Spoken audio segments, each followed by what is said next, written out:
In this lesson, I'm going to be talking about subjects and objects, which are two important terms to know when you're discussing writing correct English sentences.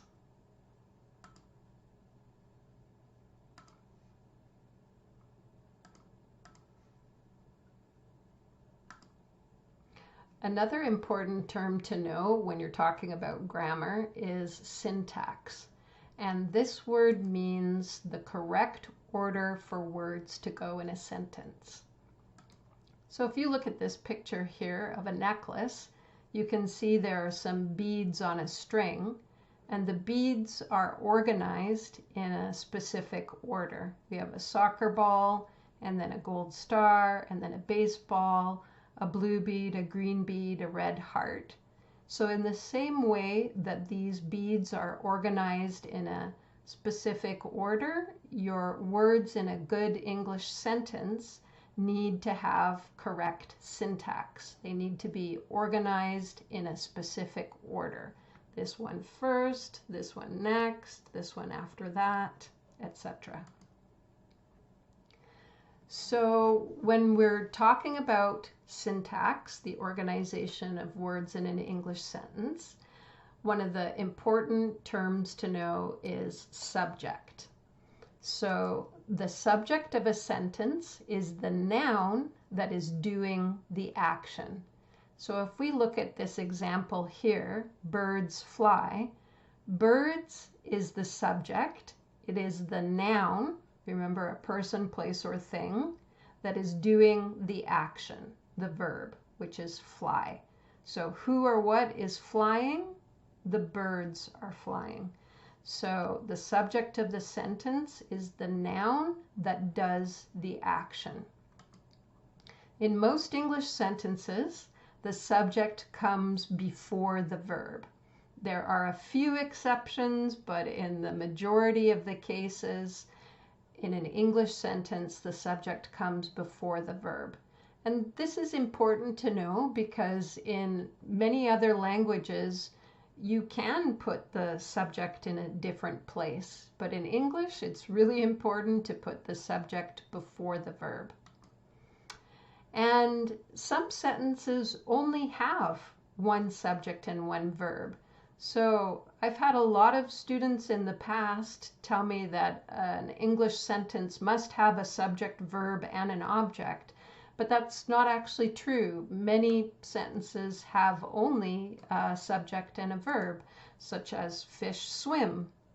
So fish is the subject and swim is the verb. This is a fact, right? Birds fly, fish swim.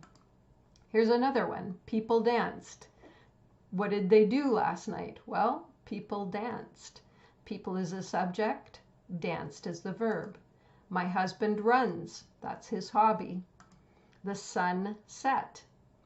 So the subject is sun and the verb is set. The parents agreed. The baby is crying. So that is a requirement of an English sentence. It must have a subject and it usually comes before the verb. An object is not required. However, it depends on the verb.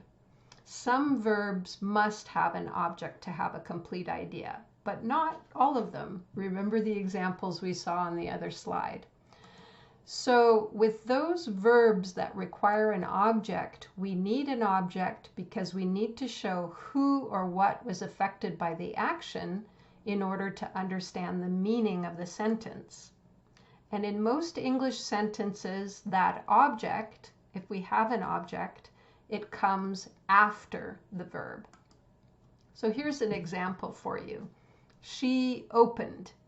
So if I just walked into a room and I said, she opened, then at least you'd want to know she opened what. So this is one of those verbs that requires an object. So that means a noun to come after the verb to complete the idea. So she opened what? What thing did she open? Well, she opened the gift. Ah, there we go. Now we have a complete idea.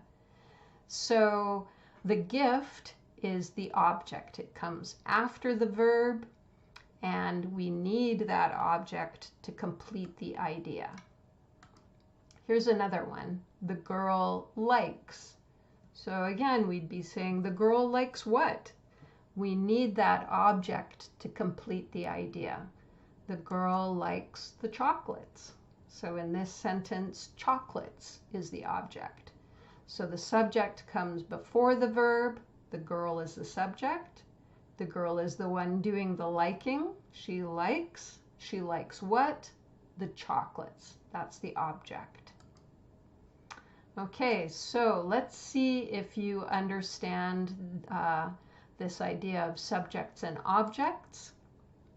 What part of speech are both subjects and objects? So remember, parts of speech are things like noun, verb, adjective, adverb, preposition, the elements of a sentence. Subjects and objects refer to the position of these parts of speech in the sentence. So what are they? Noun, verb, adjective, adverb, preposition. I hope you answered nouns, because that's what they both are. Subjects and objects are both nouns. When we use those words, subjects and objects, what we're referring to is their position in the sentence. So which one goes before the verb and which one goes after the verb? I hope you're going to answer the subject goes before the verb and the object goes after the verb. So here's an example of a sentence with a subject and an object. The child is eating an apple. So which word is the subject? Hopefully you said child, because remember the subject goes before the verb and our verb is eating, and then the word that's the object in that sentence is apple. So which word is the one doing the action and which word is affected by the action? So hopefully again you answered the subject does the action and the object is affected by the action. So I really like this example. It helps me to remember about subjects and objects. You can see that when the child starts eating the apple is whole. And then as the child continues to do the action, continues to eat the apple changes. The apple is affected by the action.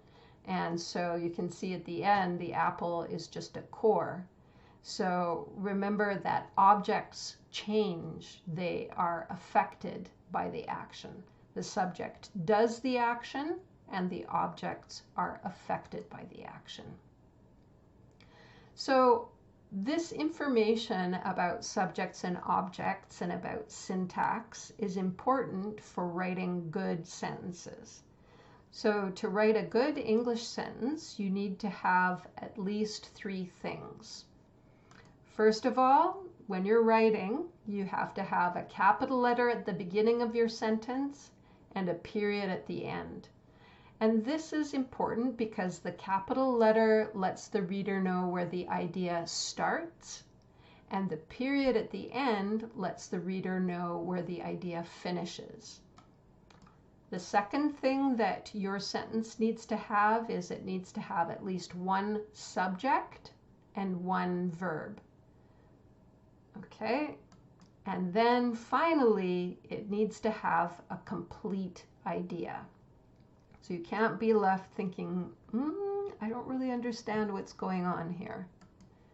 So here's an example of a tiny little sentence. The baby cried. So let's go through the checklist. Do we have a capital at the beginning? Yes, we do.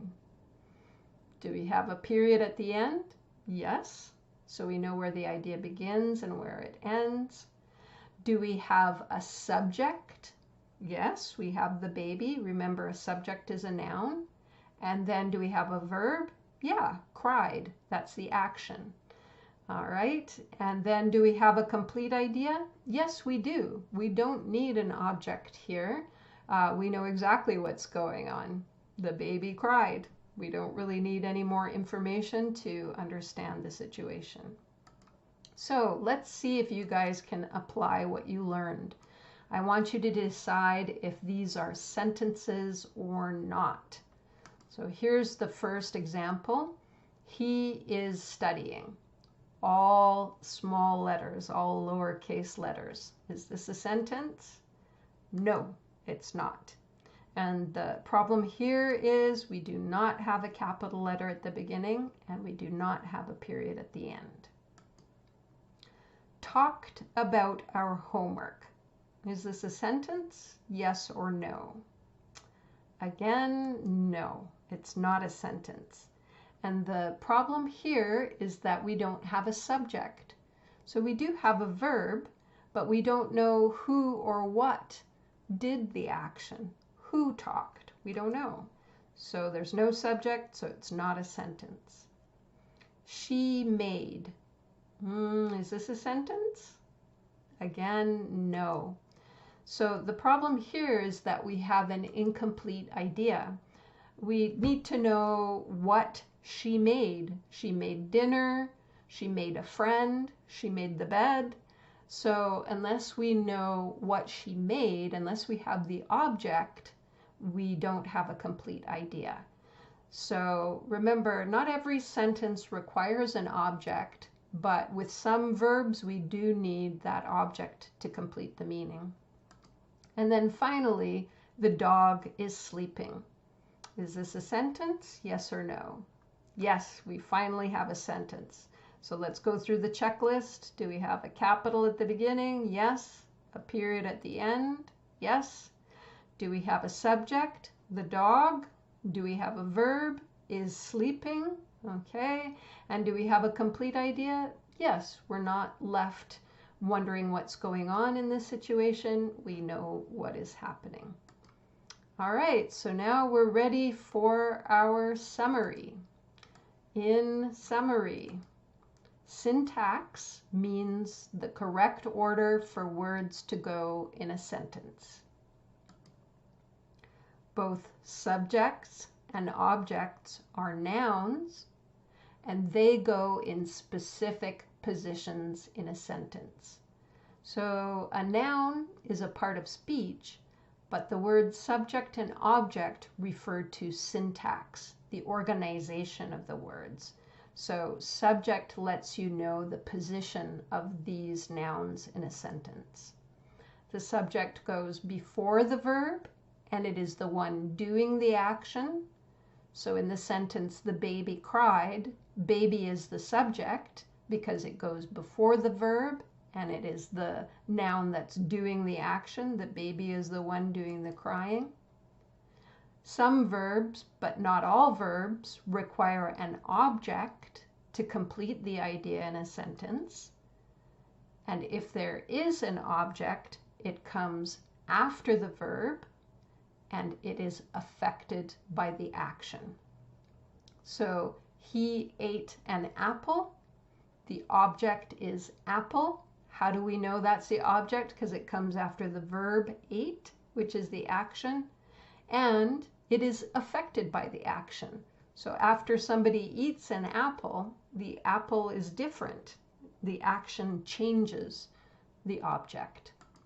And finally, every written sentence must have a capital letter at the beginning and a period at the end, at least one subject and a verb, and a complete idea.